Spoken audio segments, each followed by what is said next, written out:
In an interrogation room, monitored with body heat, a person is seen through the heat cameras, but in the very room, all there is just a man sitting, wearing some clothes, but his face and all his features are unseen. A man then walks in to the room, wearing a grey three-piece suit, dark shoulder-length hair, and small facial hair features. It's Dorian Gray. Walking in, he says, "Hello, Dr. Griffin. My name is Dorian Gray, and I have looked up on your work. Quite the scientific breakthrough you made. And of course, you've been trying to undo what's been done to you." "Not anymore," said Griffin. "See, I've been trying to cure myself when all this time I simply find that maybe I was meant to be this. I am the Invisible Man."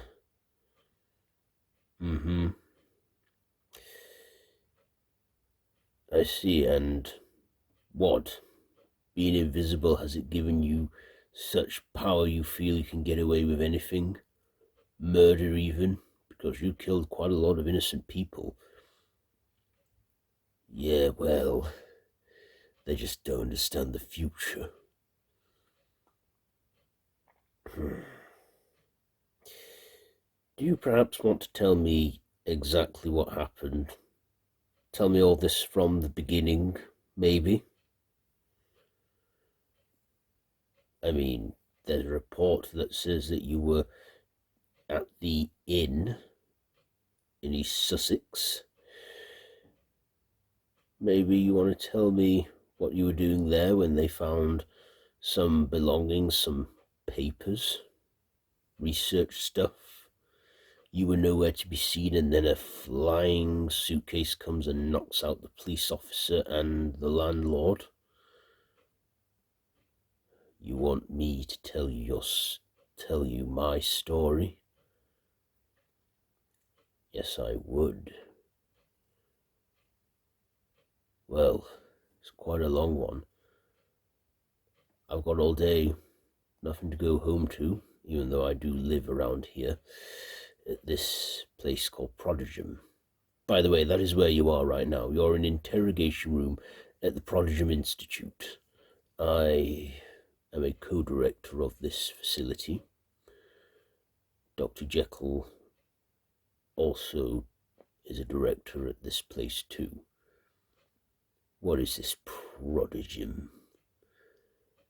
We are a secret institution whose job has been to create the illusion that man is alone.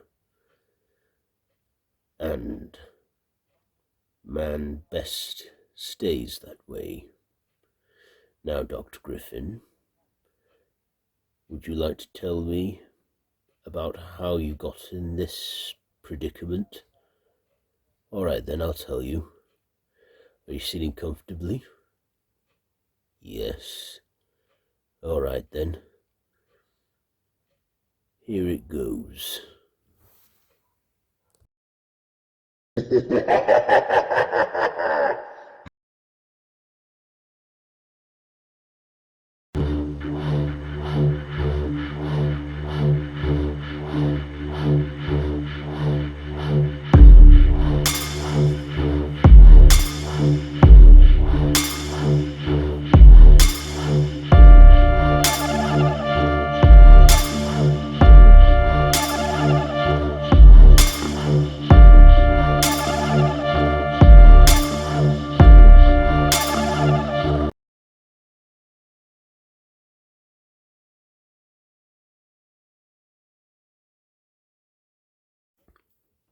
At an inn in Sussex, Griffin, wrapped up in bandages with a trench coat and a trilby hat and glasses, checks in at an inn owned by Mr. Hall, saying, "I would like a room, please." "Are you wrapped up warm enough?" As a snowstorm takes place outside, he then says, "Can I have a room, please?" "Very well, then." Mr. Hall checks Griffin into a room and then says, "Would you like anything bringing in? Something to eat, maybe?" "No, no, I will be staying here indefinitely." "Indefinitely?"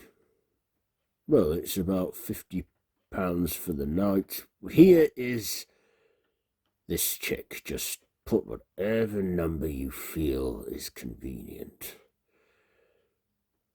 I do not wish to be disturbed." "Very well, Mr. Griffin, sir." Griffin then unpacks, as he has papers and even some test tubes, things that he is perfecting to try and find a cure for his physical condition, as he takes off his glove and there is no hand. Well, no hand that is visible.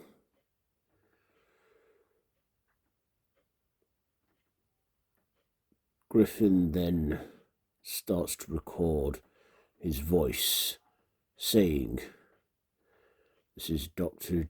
Jack Hawley Griffin. I am a scientist that has perfected a serum that can make one go invisible by using the extracts of a chameleon and an octopus and other animals that can crack this genetic code. I managed to make this serum without a willing human subject. I tested it on myself, and it worked. My God, it worked, and I became invisible. But now, after months of waiting, the serum has not wore off. Yet I am still trying to find a cure for this condition I have brought on myself." Then Griffin starts to set up a small lab as he attempts to make some kind of serum. Griffin keeps on working all night until Mr. Hall then says, "Mr. Griffin, sir, just so you know, breakfast is being served downstairs." Yes, could you please bring me something up here to eat?" said Griffin.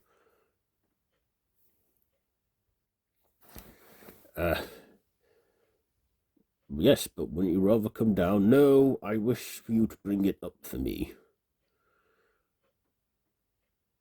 They then bring him up his breakfast, telling them to leave it at the bottom of the door. As the door opens, his unseen hands grab the tray and take it in,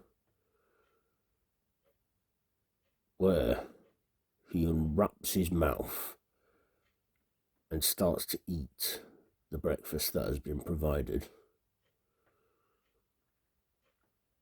As the days go by, Mr. Hall gets impatient with Griffin, as he has been staying there a long time. He tells him, "Mr. Griffin, you've been here for long enough, and you really need to check out of this room now, Griffin." "Mr. Griffin, go away. I told you I wish to stay here indefinitely till I can... Didn't you write whatever numbers you wanted on my checkbook?" "Yes. But There are limits, and this room, it needs to be going to someone else. Mr. Griffin, look, if you don't leave, I will call the police. Call them then. Then Hall calls the police. Policeman knocking on the door saying, Mr. Griffin, would you like to come out and we can do this quietly? Dr. Griffin.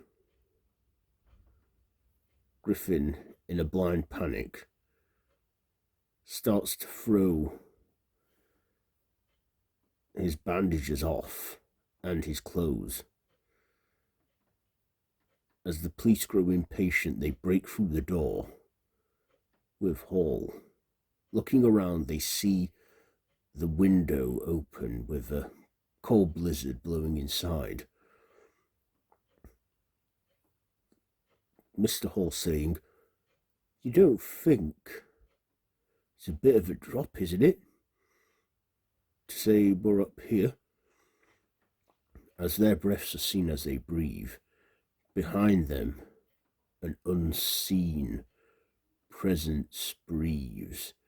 It's Griffin. He then grabs his case with all of his notes in there. They then turn around and are stunned to see a floating briefcase. Going, shit. Griffin then knocks them out, violently attacking as he runs out of the inn into the freezing cold snow, where only his footprints are seen and snow settling on him. Griffin then gets in his car and drives far as he can. As he does so, he says, fuck, fuck, fuck. What have I done to myself? What have I done? 3 weeks earlier, a fully visible Griffin believes he may have made the scientific breakthrough with his formula. Testing it on a rat, it works. But then, only being able to see the rat's body temperature, he then euthanizes it, as he would find it difficult to find it if it was to stay invisible. However, once the rat is dead, it becomes visible again. Then he gets a knock on the door to his lab. He answers, and it is Flora, saying, Jack, oh Flora, it's just you. I thought you could do with something to eat. I brought us a Chinese. Oh, of course. Come in. As they eat their meal, Griffin tells her that, I think I might have done it. I perfected a serum which could make people invisible. Do you know what this could mean? All those soldiers not needing camouflage, but they could be invisible and sneak upon enemies. Of course, if it was to go into the wrong hands, it would be bad. You've actually made a serum that could make people invisible. Well, I tested on a rat. I don't know how long the effects could last for. I need a willing human subject. Right, and have you got permission for it? Well, no, but I'm thinking, Jack, you're not thinking of testing that on yourself. Well, I'm the one that's made it. And if I can't get a willing human volunteer, I'll have to volunteer myself. all in the name of science. I just need a bit more funding. Maybe I could make it so it can temporarily last. I just need to get the money for it. As his higher-ups look at the results, they say, "It's fascinating, Griffin, but I'm afraid that this unstable serum you've made, it's just, well, theoretical if it's temporary or not. And another thing, we have to cut your funding." "What?" "Cut your funding. We could use our funds to fund something else better that this university could work with. I'm sorry." Griffin then is left alone. As he gathers his notes, he says, "Damn." Griffin then, seeing that he doesn't have much options, he has one dose of the formula, and wanting to prove his work can work, he then injects himself with the serum, and he then starts to feel strange. He collapses to the ground, and he looks up and sees his hand as it fades away, reacting to the serum. He then loses consciousness. Shortly after, he wakes up and then goes into a small restroom where he looks up at the mirror and sees not his face but just his clothes. Stunned by this, he then goes, "It worked. It actually worked on me." Then, later on that day, Flora walks in going, Jack, where are you?" "I'm right here." As she hears his voice going, "What do you mean you're right here?" "I'm here." He then picks up a blanket as she looks stunned and shocked. He wraps himself up in it and saying, "I did it. I made myself invisible." "Oh, Jack, you didn't," said Flora. "I'm afraid I did. I am the Invisible Man. See, the higher-ups at the table have got to give me funds now. I need funding to, well, make myself visible again." "You mean you don't know if this is permanent or not?" "I need to see if it is. Science is all about taking risks. And I need to take this risk. It's all in the name of science, my love. Jack, I love you, but you're taking this too far. Don't be like that, sweet. I can't even see your face. I don't even know what you're thinking anymore. Nothing's changed between you with my love for you. That's another thing. You seem to be working a lot lately. I think we need to take a break." "What?" "Just for a while. And I think you need the overtime to try and undo what's been done to you. I hope you can understand. I just need space." Yeah, I think we could both do with it." As she leaves the lab, he then goes, "Shit. Griffin then starts working tirelessly. He then perfects other formulas and serums, but is unsuccessful. Testing this on other rats that he has, with little doses of the formula he had left, but is unsuccessful. Then a chairman walks up saying, "Dr. Griffin? Dr. Griffin, I'm right here." Then the chairman goes, "That's impressive trickery. How are you doing that?" "It's not trickery. It's science. Remember what I told you about? I could become invisible.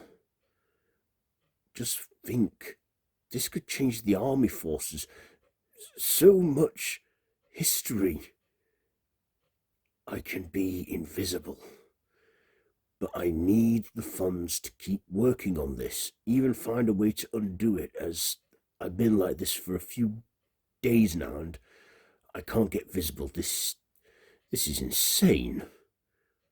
You tested a serum on yourself. Do you know how reckless you are? I want you out of this university." "What? I want you out.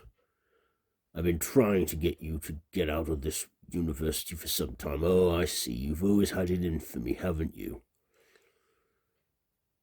"It's nothing personal, Dr. Griffin." "No, it is personal. You've always found my work a waste. But now that I've actually achieved something, you just don't want to fund it. If anything, I thought you'd try and screw me over and try and take credit for the whole thing yourself." "All right, that's enough. I want you gone, Griffin. I don't care what you've done to yourself. You'll have to find money elsewhere to try and cure yourself of this condition. Good evening.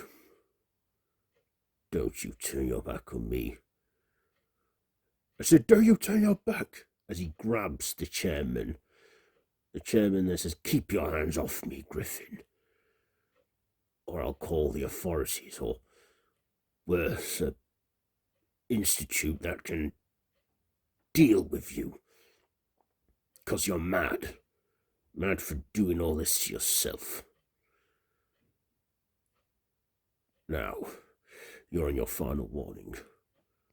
Out of anger, Griffin throws a flask at the chairman, smashing it against his head, going, "Ah! You insane? I'm going to report you for assault." No, please, no." Then Griffin apprehends him. Then the chairman starts to fight back. In a scuffle and a fight, Griffin fights the chairman and overpowers him. He grabs a phone cord and wraps it round his neck. Then a security guard passing by hears the commotion, saying, "Is everything all right, Dr. Griffin?" Griffin continues to strangle the chairman as he loses consciousness. Then he looks and realizes he's killed the chairman, saying, Fuck. Fuck, fuck, fuck." He then lets go of the body. As the security guard hears something, he goes, "Hello? Is anyone in here?" Griffin then looks at his hands and then realizes without his clothes he is unseen, so quickly removes them. Then the security guard finds the chairman's body laying in the lab. Shocked by this, he goes, "Oh, Jesus Christ." He then runs to call the police. as Griffin, invisible and naked, says to himself, "Oh no, what have I done? What have I done?" Cutting back to Griffin as he drives on in his car, he then says to himself, "Only one hope left." He then drives back to London, where he waits outside the house, where he sees a man walking into it. He then wraps himself up again and then says, "If anyone can help me, I'm sure he can." Then Griffin walks up to the door, knocking on it. He then sees Griffin partially wrapped up with bandages and has a trench coat on and a hat. He then says, "Jesus Christ, what is this? It's me, Arthur." "Jack? Oh shit, what is this? Remember that project I worked on a few years back? I've finally done it, but now I can't undo it. Do you realize that you're wanted? You've killed people. You killed the chairman and you killed the security guard. That was by pure accident." "What, they were both accidental kills?" "Security guard was attacking me. Although he couldn't see me, I had to defend myself." "So you killed him in defense? Self-defense?" "Yes. Listen, I think you're the only one who can help me, and I need your help. After that, I will turn myself in and take responsibility for my actions."